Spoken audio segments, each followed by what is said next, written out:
राज्यस्तरीय राजस्व अधिकारी सम्मिलनी तथा कर्मशाला तार आयोजन करा जायछि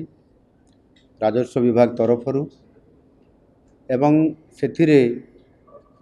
तलस्तर अधिकारी जो माने आरआई अमीन अछंती समानकु भी जोड़ी दिया जायछि वर्चुअल माध्यम रे। ये गोटे बहुत बड़ा प्लाटफॉर्म करा है विशेष करके राजस्व विभाग किभली भाव में अधिक संस्कार आसिबो ये विभाग काम को आगामी दिन में आहरी अधिक तांको यशस्वी करायापाई ये कार्यक्रम को वृद्धि करायापाई ये विभाग सबुठारु बड़ काम होउछि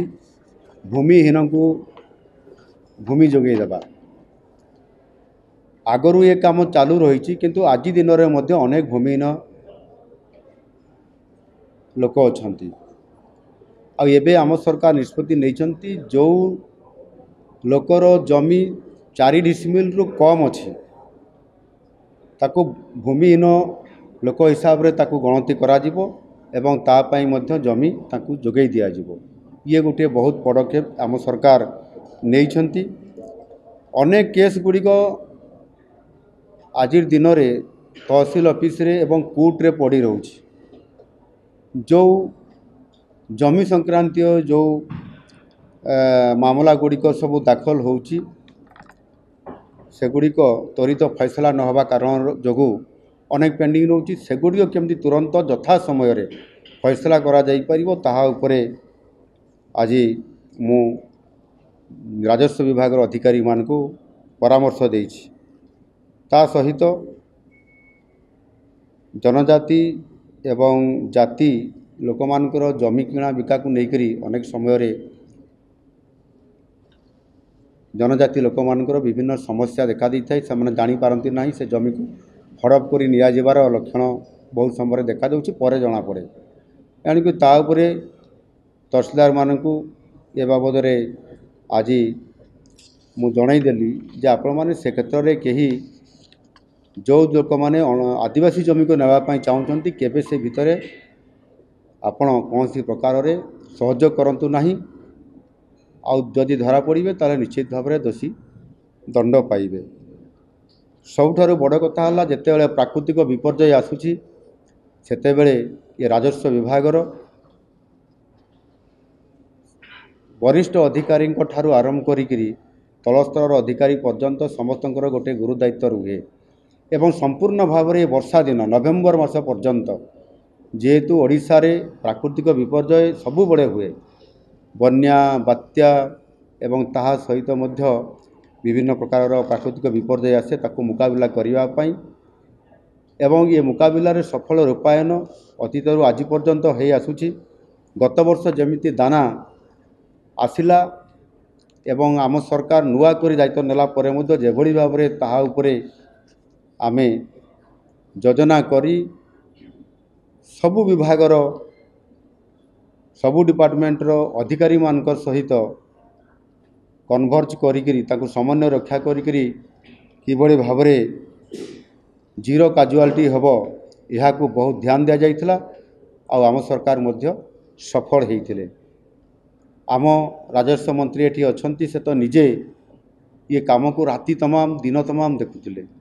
मु भी अनेक समय राति भी आसिकी देखुली जे की प्रकार मैनेजमेंट चली कौ परिस्थिति दाना केते बड़े लैंडफॉल करिवो कौन हम आ वास्तविक आमे बारंबार प्रति मुहूर्त या देखा कारण बहुत बड़ सफलता हमको मिला। जीरो काजुआलिटी आमे तार समाधान करलु एवं रेस्क्यू ऑपरेशन मध्य 48 घंटा भितर बिजुली पहुँचवा गछ कटा होकरी रास्ता को नॉर्मल को आनिबा ये प्रकार अद्भुत काम ये राजस्व विपर्यय राजस्व विभाग द्वारा जहाँ प्राकृतिक विपर्यय माध्यम नष्ट कराउतला बा ये जो घटना घटुची ता ऊपर प्रतिकार करिवार सरकार को पाखरे जो शक्ति अच्छी ताकू आमे पूर्ण मात्रा उपयोग करी तार समाधान सूत्र बाहर करी लोकन को त्वरित पर्यायर लोकंकर समस्यार समाधान आमे करिथिलु। एणु निश्चित भाव में मुझे कहबी जे जिलापाल एसपी कॉन्फ्रेंस ता परवर्ती पर्यायर बीडीओ और सीडीओ मानकर कॉन्फ्रेंस एवं आज राजस्व अधिकारी मानकर से सब कलेक्टर एडीएम एवं भर्चुआल रे मध्य जो आमर आरआई अमीन एमाने रही तांकर मध्य बिराट प्लाटफर्म रे आज जे बड़ी भाव से प्रशिक्षण अर्थात ये कॉन्फ्रेंस आ कर्मशाला जो करा जाउची यार आवश्यकता थिबारु आज सरकार गोटे वर्ष भितर समस्त अधिकारी मानकु कर्मशाला माध्यम रे आम सरकार रो आभिमुख्य को किभली भाव में कार्यकारी करा जिवो, इंडस्ट्री आसीबो, जलसेचन हब, माइन्स ऑपरेशन हब